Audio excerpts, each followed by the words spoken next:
Hello, awesome people. I hope you are having just a majestic day today. Today, I want to take a look at the next 10 in the collection of older modules from the first couple of editions of Dungeons & Dragons, first edition, second edition, BECMI as well, and so forth. I knocked them out. I knocked out the first 50.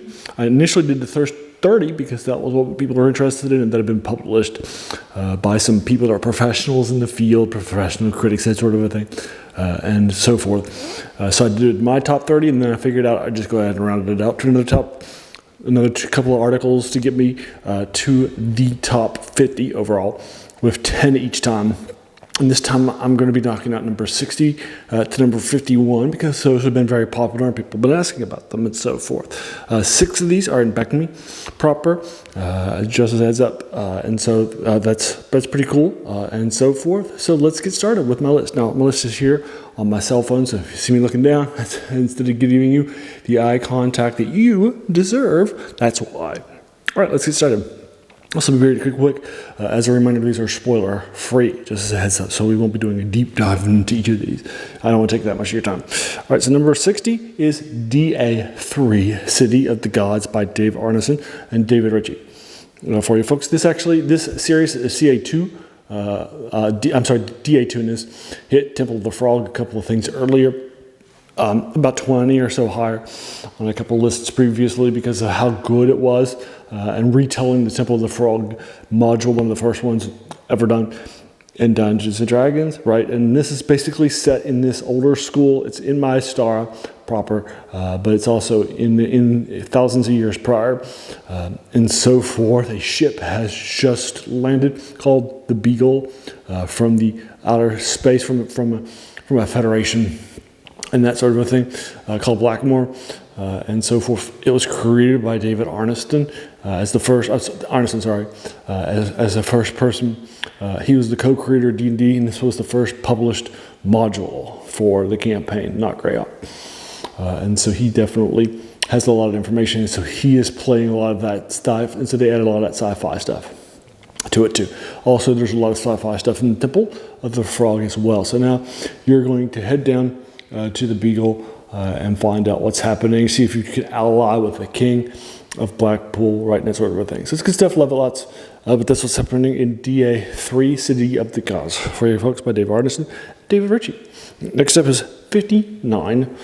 For you folks, this is X12, Skarda's Mirror by Aaron Alston, for you folks. Now, I think that this one is sometimes a forgotten classic for you folks.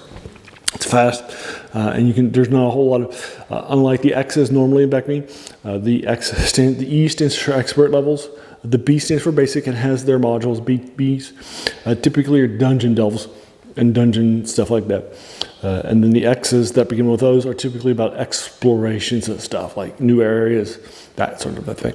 Like, the first one, X1, which has you explore the Isle of Dread, or X2, Castle Amber, those sorts of things, right? And X12 doesn't have you really exploring unless you consider it a subplane, and so forth. Basically, it's Skarda's Mirror. You're going to be you're set in the world of in Karakmikos, one of the key places that you typically will start at, and so forth. And then some stuff happens, and then some bad stuff. And then when it happens, and you get the bad stuff happens, and so forth. You'll be chasing some folks, and there's a tower with a mirror that supposedly will track people and send them in other places, and so forth. You go investigate these people going missing, and so forth. I actually ran this as a dungeon master in a campaign set in a world, set in a place that we're going to look at later on, at number 53, for you folks later on. So we'll hold that later on, set in the plane of Hamed for you folks. So I have run this very successfully. It's nice, it's very fast, it does the nice and deeper thing. It's not the typical X, which tries to again tell the explorations side of BECMI, but I do think it does what it does well. So that's Skarda's Mirror for you folks. Number 59. Number 58 is UK6, all that glitters. It's by Jim Bambra. The UK series were created by an office that was set up in London by TSR. It's in the first edition. It's fun stuff. So basically what's happening in here is that you have, basically it's a treasure map quest, and so if you find a treasure map, you have to go to this place. But once you start to do some investigations, the world building that happens here is just incredibly strong. All the UK stuff that they create tends to be very different because they use some of their assumptions for their world building. It feels different, so oftentimes they're more story driven. That sort of a thing, right? Well, other series. This is the last UK to make it in the UK 7. So that's it. That's all that glitters. For you folks, number 57 is in the Greyhawk series. It's WG11 Puppets. That's by Vince Garcia and Bruce Ruha. For you folks, it's great stuff. Love it lots. This is a lower level module that I also ran on Hamed as an introductory level module to get people started. It's got some great world building, a city that I put in, great stuff, and so forth. Loved it lots. And again, it's a lower level module set in Greyhawk, as you can tell from the title, WG, for you folks. But I think you'll like it. If you haven't heard of Puppets, try it. It's also great for lower levels because it's got a lot of deeper stuff. It'll take you a while. It's just not 1-2 nights. It does a great job. Really respects early adventure modules. I like a lot of things. Sometimes they hold the hands too much or not enough. I think this is pretty good down the middle for Puppets for you folks. And then number 56 is M2 Vengeance of Alphax by Skip Williams. This is in the M series of BECMI. For you folks, as a reminder, the C stands for your companion modules. Those are beginning with CM, and those are ones that will have you ruling territories, running as a general, and those sorts of things. And then the M has you seek out immortality. And here, the M2 is a sequel to M1, Into the Maelstrom, which already hit very higher in a few lists a couple of weeks ago for you folks. And then after that, there is M5, which also hit higher too, which is also much higher stuff. This is sort of the middle one of the trilogy for you folks. But I do like what's happening in the Vengeance of Alphax. That's why it's sitting back here. It's a little by the numbers, right? It doesn't have the huge craziness of Into the Maelstrom or Talons of Night that begun. And this, but it's definitely a different, and sometimes it has all the stuff that you're looking for from a higher level module and so forth. And that is Vengeance of Alphax for you folks. Number 56. Now all the rest now we're in the top 5 of this, 55 to 51. Number 55 is also a higher level module in the Forgotten Realms setting. It's called FR2 Nightmare Keep. It was written by Rick Swan for you folks. Great stuff. Loved it lots. It does a great job at checking out all the good stuff that you're looking for, from doing all the stuff that you would be interested in and so forth. It treats you heavily. No spoilers. But this definitely treats you with respect as a higher level adventure module. I think you'll like it lots. If you haven't checked it out, check it out. And so forth. Even the map is just so well done for this, for Nightmare Keep. Number 55 for you folks. Number 54 is CM, back in the CM stuff in the BECMI, CM9 Legacy of Blood by Steve Perrin and Catherine Kerr for you folks. Steve Perrin and Catherine Kerr are like D&D royalty and TSR royalty. This is the last in the CM line. The one thing here that I don't like about it, which is why it falls back here, although it is actually a really good module, here you are inheriting land in a kingdom that's not in Norwald, the Legacy of Blood for you folks. You're going to find out that you are the last heir to a place called Fenold in a far-flung kingdom, and so forth. Now, everything up till here, you will have, starting from CM1 through here, you will have been building up a kingdom in Norwald, and they're all sort of assuming that you've been doing that, right? But not this one, and I don't like that. Right? That's why it's back here. It's actually really good though if you want to use this as a way of building up your domains and so forth. It works fine. Legacy of Blood for you folks. Great stuff. Now, next one is number 33. I'm sorry, 53 rather. This is the one we were talking about earlier. This is called The Day of Al Akbar. It's I-9. It was written by Alan Hammock. It creates the city of Kaibar in a desert. and so forth. And it has in it the huge number of cities. There has been taken over by basically a bandit king and so forth, and there are two and a disease is struck, and there are two these artifacts that are named after the founder Al-Akbar and so forth, and they're named after him, the talisman and the cup. So you're going to be on a quest to find those. So that's basically the setting and the setup for it. Great stuff. While I like it, and it's not oftentimes thought of as this great classic module and so forth, is the world building. I actually made this the central city in my med campaign in the desert that I called the Sandmar on the eastern side of things. All the things were here or around it, and Scartus Mir actually took place here from number 59. So great stuff. Lots of I just put next to it everything that you might want. World buildings, dungeon modules. I had lots of things happen here, and so forth. It was great fun.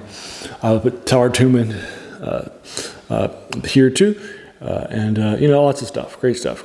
I think you'll enjoy it too. But it has its limits, right? And so forth. It's not as strong as some of the other eyes that you might compare it with. So that's why it's back here in the 50s. But I think if you read it with those ideas. Now again, this is an Arabic setting written by a white guy, right? So take it with a grain of salt if that's something you might be interested in. But I think he does a good job with it, and so forth. And so there you are. That's the Day of Al-Akbar by Alan Hemmick for you folks. Number 52 is another one in the BECMI in the BECMI line. This is in the B section.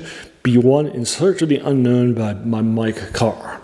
This is the first module in the B series. The idea here is that you are trying to teach people what it's like to actually go do adventuring as a dungeon master and as players. So there's a lot of that sort of an introductory level thing. My issue here is that they are making the modules, building it out themselves. They're putting the treasures, they're putting the campaigns, they're putting the encounters, right, and that sort of a thing, right? And I don't want a new DM to be doing that in their first module. I'd rather them be told how to do it, but then being shown how to do it, at least for the first module or two, right? That's my major issue with In Search of the Unknown by Mark Carr. Heavily sold, heavily influential. There are rooms in here that are hugely popular and hugely influential. Later, dungeon moduling, so a lot of stuff. But I think I think it has some limitations for those reasons, since you're building it up yourself, and it's supposed to be your first one, right? So instead of that's why I just don't prefer the way that it does that, right? But you're the ones that's doing it. Number 52 and number 51 is CM5, Where Chaos Reigns, another CM one by Graham Morris. Now this one is actually done by the UK office.